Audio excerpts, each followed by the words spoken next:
My name is Ronald Melf. My name is Rother Boswell. My name is John Tipton. My name is Robin Cole. My name is Charles R. Merkel. And I'm Nate McLaughlin. I'm Blanche Valentine, and this is Palm Coast. What we want to talk about today is domestic violence, and I happen to be the chair of the local Flagler County Domestic Violence Center here for the current fiscal year. And so I have some insight, passion relative to the issue. And so today I'd like for us to talk about any thoughts or that we have on the topic of domestic violence and any maybe experience or expertise that any of us may bring to the topic. So we'll talk about domestic violence, and me personally, I'll be kind of focusing more so on domestic violence here locally, because here in Flagler County, the number one violent crime reported in Flagler County. So we'll go around today, and I think it's an interesting topic. Each of us probably has opinions on it, and so what I'll do is today, most victims, not all, but most victims of domestic violence and sexual violence happen to be females. So oftentimes, and I've said it before, that one of the common traits of victims of all sorts are one of the common traits is that they are voiceless. Oftentimes, they don't. Their voices are the heard if heard at all. So, be that as it may, not all. Again, most of them all. We'll defer to our female on the panel today, Robin. I think domestic violence is a huge problem, and I think anybody that says it isn't really needs to open their eyes. There's more to domestic violence than just beating up somebody. There's all kinds of domestic violence. And over the last few years, I've been taking a lot of the different violences and clumping them all together. Like incest is now considered part of domestic violence. It should be, as far as I'm concerned, it should be separate. But there's also verbal abuse, which is considered domestic violence. There's mental cruelty, which is also part of the domestic violence.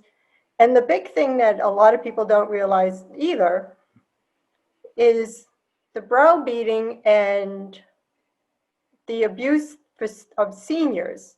And this is by their family members and their grandchildren, whether they're beating them up, trying to get them to sign documents that they shouldn't be signing, or to even give them money.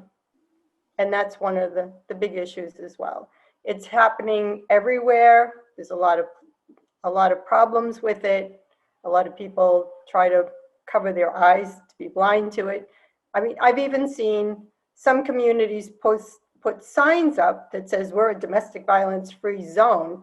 And to the life of me, I still don't understand how they could do that and just think that that's solving the problem. Certainly. Thank you, Robin. And there are various aspects of domestic violence, and you mentioned some of them: elder violence, elder care abuse. Also, there's a juvenile aspect as well, and there's also different traits, if you will, that oftentimes domestic violence can be verbal, it can be emotional, can also be physical. You touched on all of that. Well, I haven't paid a whole lot of attention to domestic violence, but one thing I've heard over and over again is that a lot of the domestic violence is what the person belief system that's being abused, that they believe that that's what they deserve. So if that's what they feel they deserve, that they will stay in this situation when they should be getting out. But it is a case where I know that it is something that goes on. Okay? But whether it can be prevented or whether a lot of people I think can get out of it if they just work up enough nerve to say, okay, enough of this is enough, and decide to leave the situation altogether. Well, of course, in anything such as this, or early detection with any disease, it's a disease certainly in the receiver and the giver. I mean, and if you can see early signs of things, there are ways to overcome that. But unfortunately, it's not part of our educational system. Hey, this is what it looks like. this kind of, put downs, minor put downs at first, and then it escalates, when you start being isolated from friends and family. These are definite signs in any kind of abuse, when you're becoming isolated and whatnot. But it's a very unfortunate plague in our society.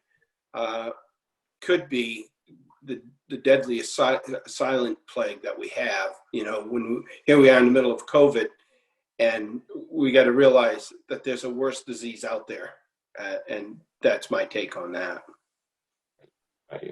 Yeah, it is something that is kind of like a silent, like almost something that oftentimes is so personal, happens within one's own self often, and so many times we just don't know what's going on those four walls.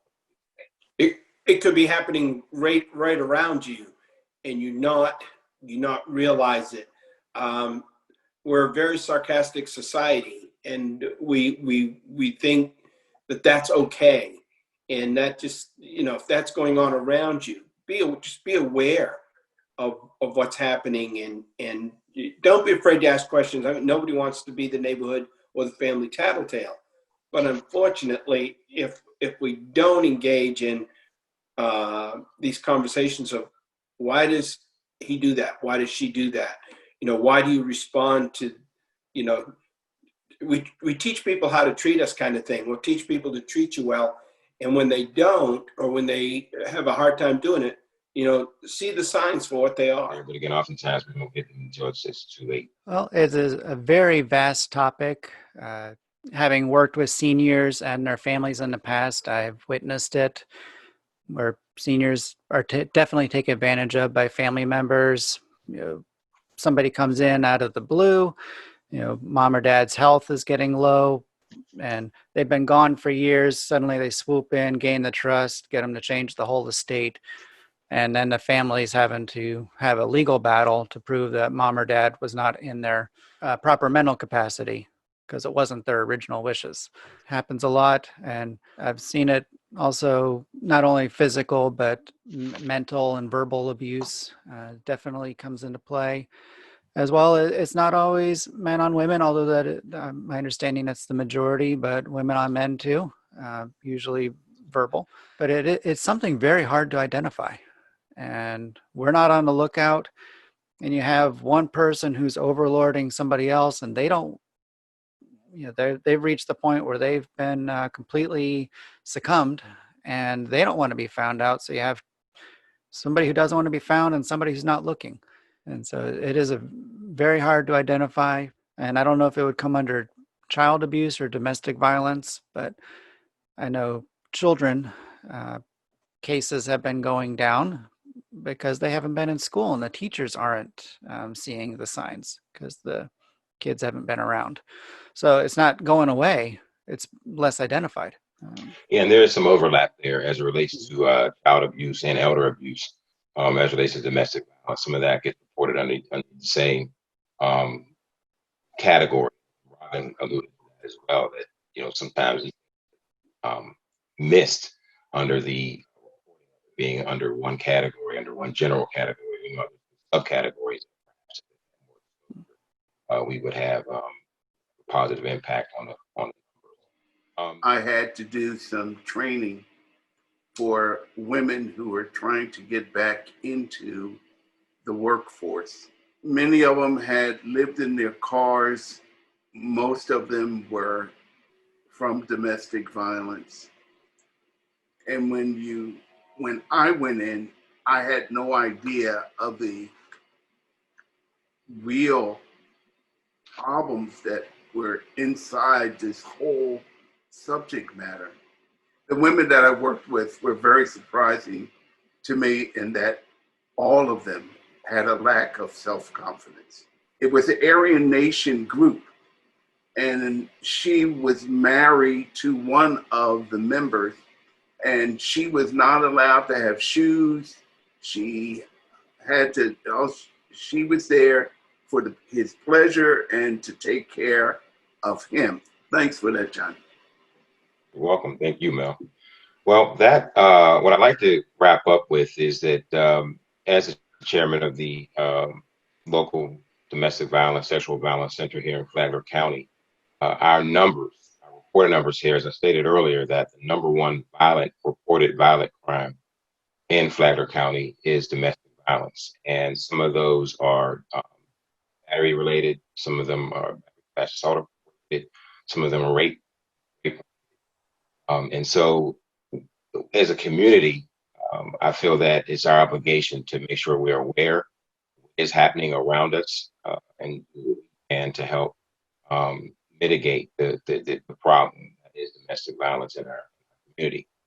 I will say that if you do feel that you are a victim of domestic violence, the domestic violence hotline, the Family Life Center hotline, which is directly connected with the sheriff's office, is area code 386-437-3505.